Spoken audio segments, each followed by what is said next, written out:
Il est exactement 19h à Moribabougou, depuis la capitale malienne d'où nous émettons. Merci infiniment de votre constante fidélité à Chérifla TV. Voici les titres de votre édition d'information. Après 3 mois de dur labeur au service du peuple malien, les parlementaires observent une pause avant la rentrée prochaine de 2017. Fin donc de la session ordinaire du mois d'octobre de l'Assemblée nationale, cérémonie de clôture marquée par le discours traditionnel du président de cette institution républicaine. Le Mali fait partie sans conteste des pays figurant en bonne place d'exemplarité de cohabitation entre différentes communautés religieuses. À une semaine d'intervalle seulement, une nouvelle coïncidence entre les fêtes musulmanes et chrétiennes. Comment les Maliens accueillent cela? Élément de réponse dans cette édition.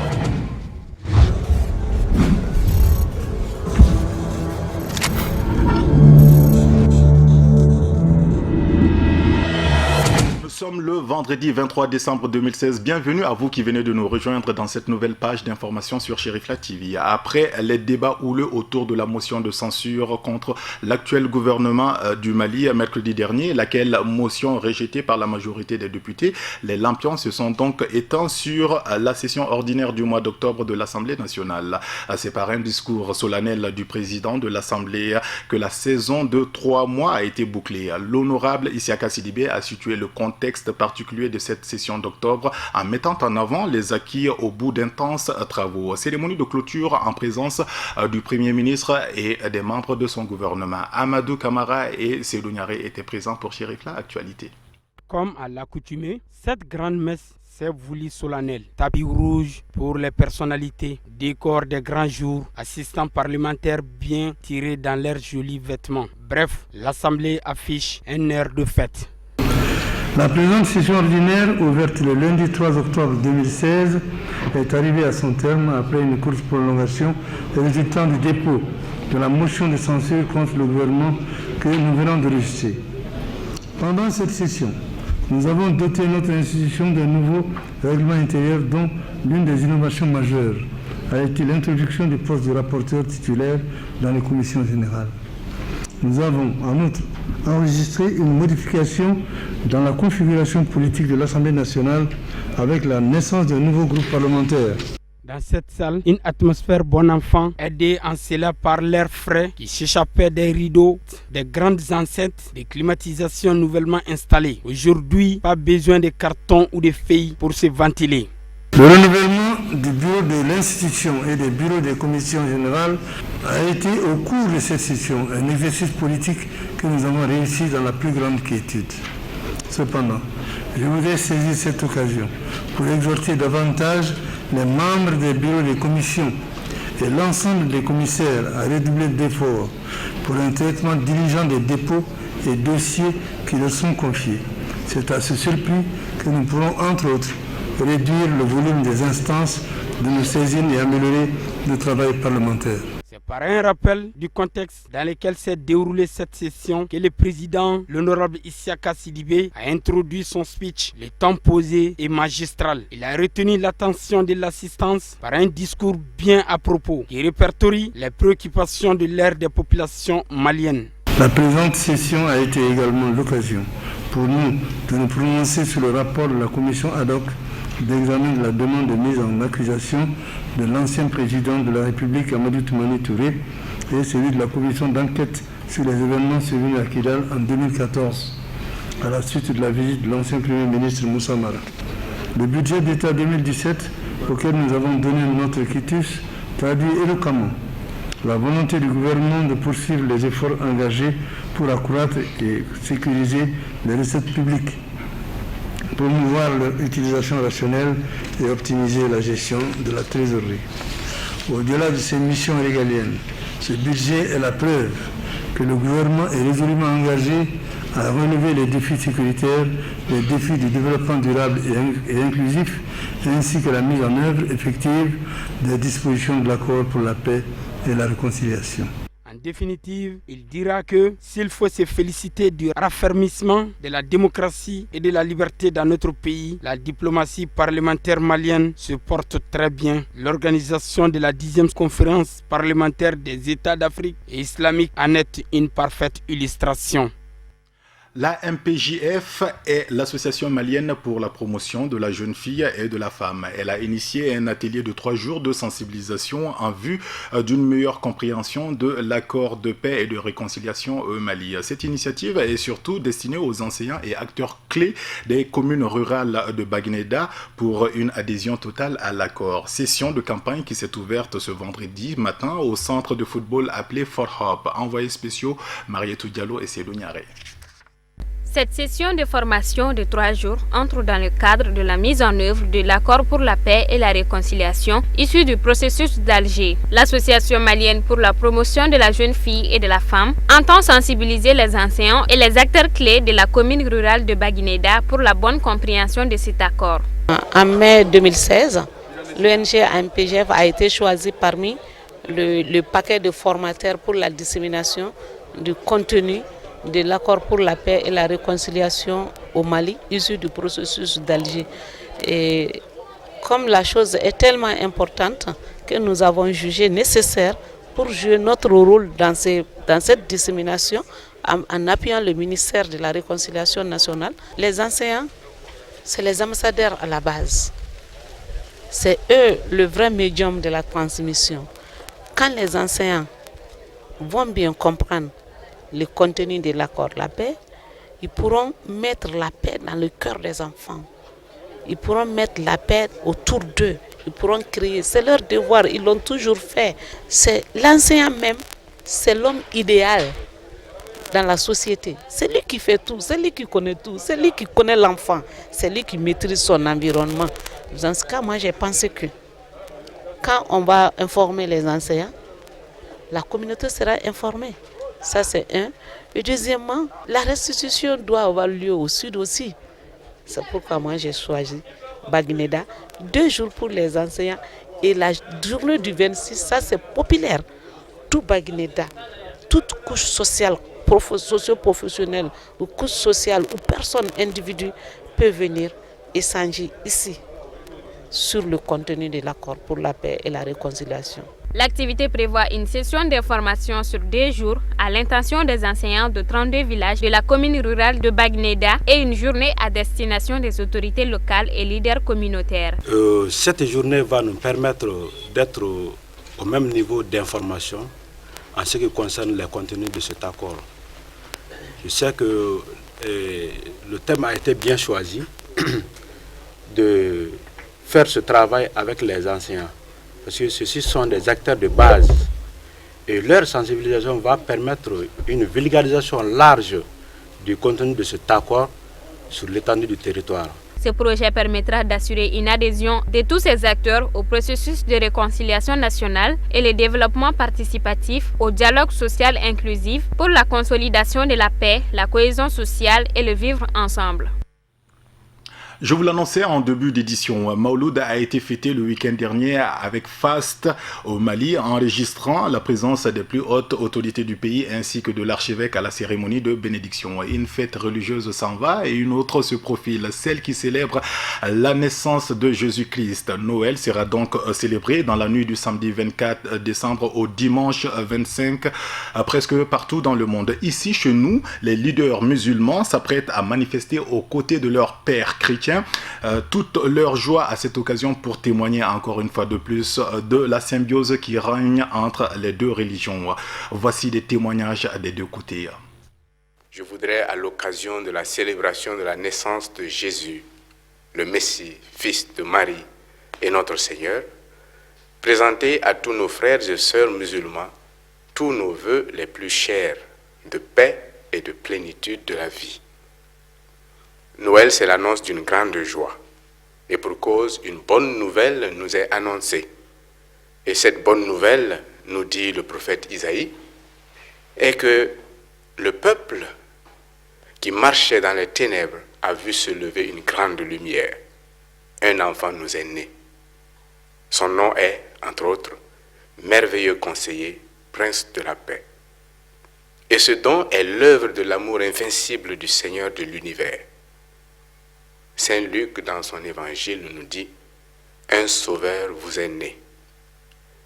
La paix pour tous, que Jésus le Messie, prince de la paix, cette paix chère à nos deux communautés et à tous les croyants, ainsi qu'à toute la nation malienne, embrase le cœur de chacun de nos fidèles et de chaque Malien et Malienne de sa paix. Tel est notre vœu de Noël à vous, nos frères et sœurs musulmans, frères et sœurs dans la foi au Dieu unique, à vos guides spirituels et d'une façon particulière à notre frère et ami dans la foi et dans la quête de la paix, l'imam Chérif Madani Haïdara, qui nous donne ainsi l'occasion de vous adresser et de nous adresser à vous par ces antennes. La paix de Jésus le Messie, le Fils de Marie et notre Seigneur, soit sur vous. Wassalamu alaikum wa rahmatullah wa barakatuh. À tous nos frères chrétiens du Mali, chrétiens du monde, catholiques ou protestants, à l'occasion de la commémoration de la naissance de Jésus-Christ, fils de Mariam, nous vous présentons nos meilleurs vœux et nous vous souhaitons bonne année et bonne santé. La fête de Noël, le 25 décembre, qui est la naissance du prophète Issa, est une fête pour l'humanité, pour tous les hommes sur la terre, car nous les musulmans, on les considère parmi nos prophètes, à accepter et à aimer. Nous venons de fêter notre Mawlud, qui est la naissance de notre prophète Mohammed sallallahu alayhi wa sallam. Et on a fêté ensemble avec les chrétiens, en tant que Maliens avant tout, en tant qu'hommes, en tant que croyants. Donc, nos salutations, nos meilleurs vœux à l'humanité tout entière. Meilleurs vœux et bonne santé et une réussite pour tous les Mali, pour tous les chrétiens et tous les musulmans. Je souhaite que le Noël de cette année soit fêté dans la paix, dans la solidarité et la concordance entre musulmans et chrétiens, en un mot, entre tous les hommes sur la terre. Et je vous remercie. Voilà donc des propos recueillis par Ousmane Khan et Ibrahim Koulibaly Ibé. Nous restons dans le même registre. Après donc ces deux personnalités religieuses, nous avons voulu aller à la rencontre des Maliens lambda pour nous dire ce qu'ils pensent de cette harmonie dans la cohabitation entre musulmans et chrétiens au Mali. Des témoignages qui aspirent à une excellente entente dans un pays épris de paix. Ousmane Sogoré plutôt et Samba Traoré.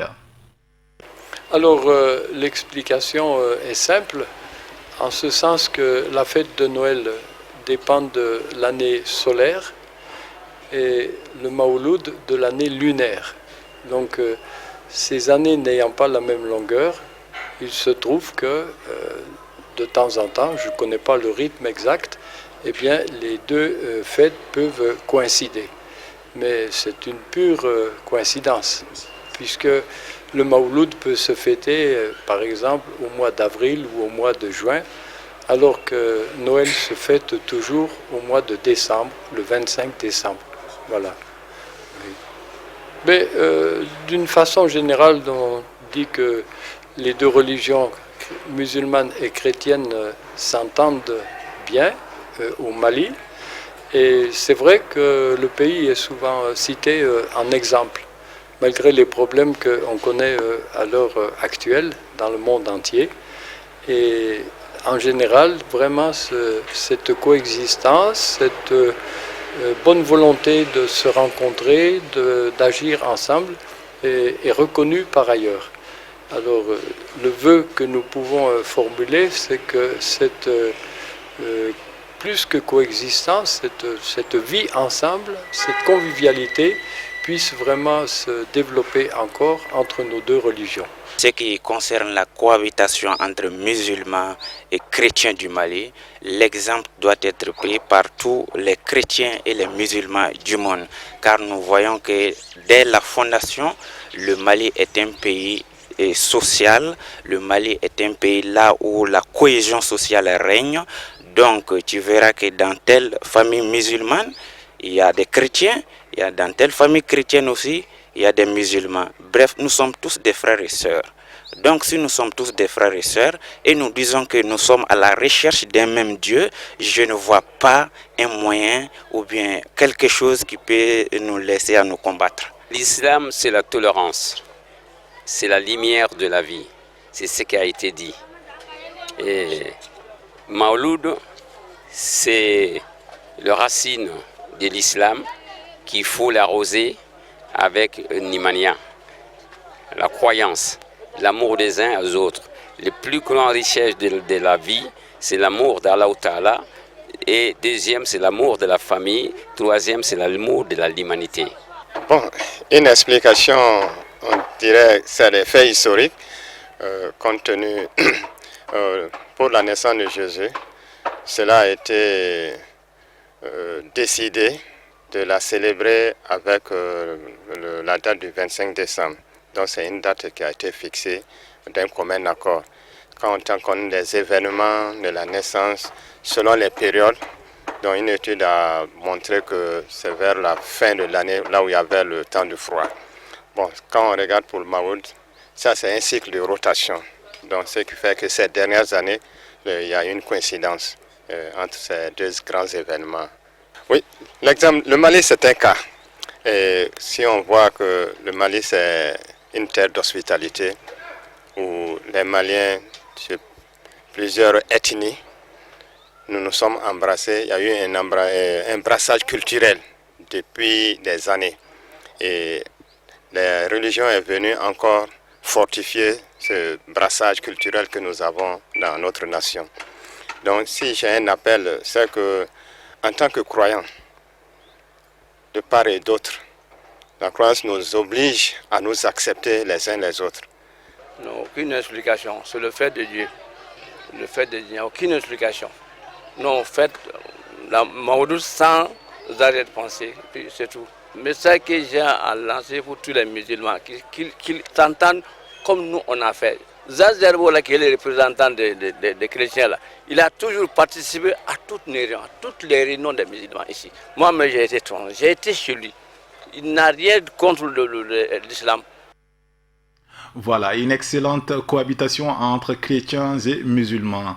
Bonne fête de Noël déjà par anticipation. Dans la page inter d'aujourd'hui, Moussa Fomba vous propose un tour d'horizon. Tout d'abord, la République en République démocratique du Congo où la tension ne faiblit toujours pas après l'investiture du président Joseph Kabila. Puis au Canada avec l'expérimentation d'un vaccin contre l'épidémie d'Ebola. Et enfin, le détournement d'un avion libyen en direction de Malte.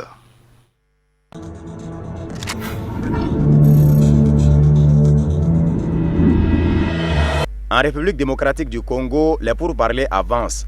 La conférence des évêques entre probablement dans la dernière ligne droite des négociations. Elle a mené des discussions ce jeudi avec les représentants du pouvoir et de l'opposition. Le président Kabila s'engagerait à ne pas briguer de troisième mandat et à ne pas réviser la Constitution. Quant à l'exécutif, les cartes pourraient être rebattues pour inclure maintenant les ténors de l'opposition. Le poste de Premier ministre resterait à l'opposition, mais rien ne dit que Sami Badibanga, nommé il y a une semaine, sera maintenu.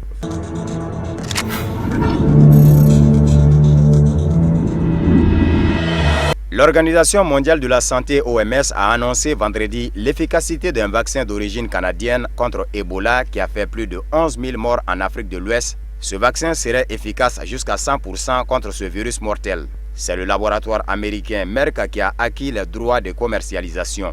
Il pourrait être enregistré en 2018 après soumission du dossier aux autorités américaines FDA et européennes EMA.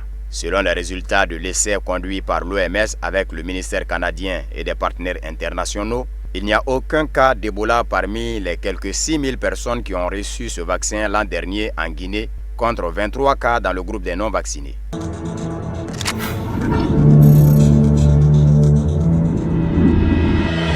Un Airbus A320 de la compagnie libyenne Africa Airways qui assurait un vol intérieur a été détourné vers Malte ce mercredi 23 décembre avec 118 personnes à bord. Selon les dernières informations, quelques 109 personnes ont d'ores et déjà été libérées. Le Premier ministre maltais a évoqué dans un premier temps, aux alentours de 13h temps universel, 25 personnes relâchées. Dans un deuxième tweet, Joseph Muscat a évoqué un autre groupe de 25 personnes évacuées à leur tour, puis un troisième de 44. Parmi les passagers, 2 hommes potentiellement munis d'une grenade auraient menacé de faire sauter l'avion. Selon un quotidien libyen, ces 2 assaillants ont demandé l'asile politique à Malte. Le chef de la diplomatie du gouvernement libyen d'Union nationale a confirmé cette information. L'appareil est un Airbus A320 de la compagnie libyenne Africa Airways, assurant 2 rotations hebdomadaires entre la ville de Sebaha, dans le sud de la Libye, et la capitale Tripoli. Le Premier ministre maltais a souligné qu'il s'agissait d'un possible acte de piraterie. Il a immédiatement assuré qu'il avait mis les services de sécurité de son pays, membre de l'Union européenne, en alerte.